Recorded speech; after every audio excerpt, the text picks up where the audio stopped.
Humans have been looking for ways to record and describe the motion of objects since the beginning of history. Since the invention of video, it has become easier and easier to observe and study. However, science has had a set of laws to describe motion since the mid-15th century. Newton's laws of motion help us to describe, understand, and predict the motion of forces. We'll be taking an in-depth look at the first law of motion in this video, but there are 3 in total. And although the 3 laws of motion are credited to Newton, they're really the result of the work that many people carried out. Sir Isaac Newton was an English mathematician, astronomer, theologian, author, and physicist. Often, individuals like Newton were called natural philosophers, or people who studied nature and the physical universe.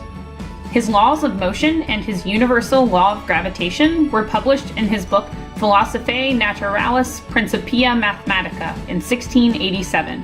The Principia laid the foundation of classical mechanics and calculus and is considered to be one of the most important works in the history of science. Newton's first law of motion states an object will maintain its velocity unless an unbalanced force acts upon it. That simply means that unless a force acts on an object, it will continue doing whatever it was doing before. If the object isn't moving, it will stay exactly where it was, not moving. And if the object is moving, it will keep traveling in the same direction and at the same speed. Its motion is maintained. For instance, if an apple is hanging from a tree, it will continue hanging there until the forces are no longer balanced.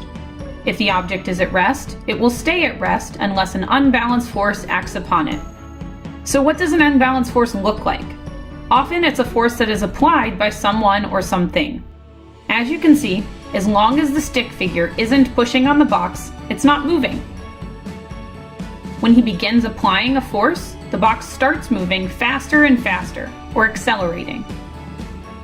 Finally, after the figure stops applying a force, the box stops accelerating, but continues on at the same speed that it reached before. The second part of what we were observing was maintaining constant motion. If the object is moving, it will keep moving in the same way, with a constant speed and constant direction, unless an unbalanced force acts on it. Here you can see the box is already moving at a constant speed of 22 meters per second. Once the figure starts to apply a force in the opposite direction of motion, the box begins to move slower and slower.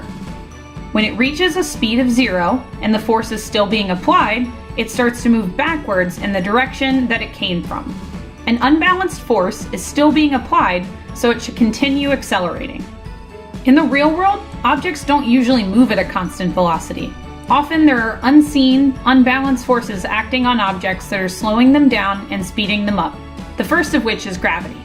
As the myth goes, gravity is what made the apple fall from the tree towards Newton's head, creating the spark that became his laws of motion and gravitation. Gravity is the force that makes objects accelerate towards Earth's surface.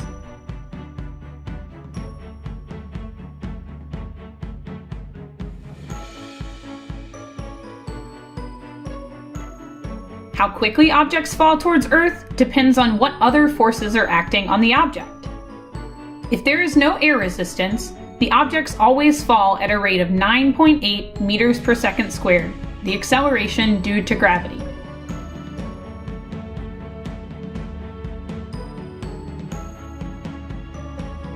But under normal conditions, the air will slow the object down depending on factors like size and shape.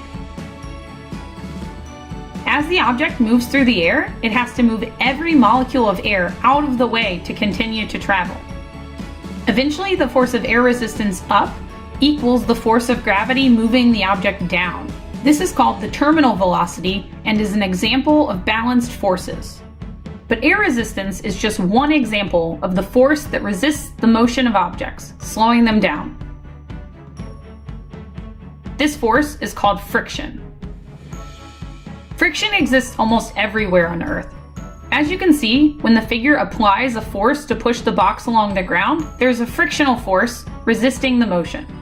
Once he stops applying a force, friction is the only force acting on the box. This unbalanced force slows the box down to a stop. Finally, Newton's first law of motion is sometimes called the Law of Inertia. Inertia is the object's ability to resist changes in motion. Things with more mass have more inertia. A force is required to start or stop motion. Because objects with more mass have more inertia, they will require more force to start and stop. This is why, if you kick a soccer ball, it goes flying down the field. But if you were to kick a bowling ball, it would just roll a small amount.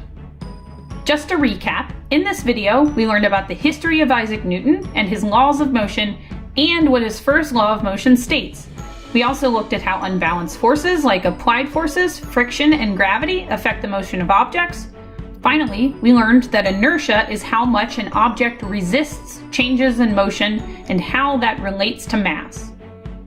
Thank you to all of the artists who contributed to this video, and don't forget to subscribe to Sully Teaches Science for more science videos.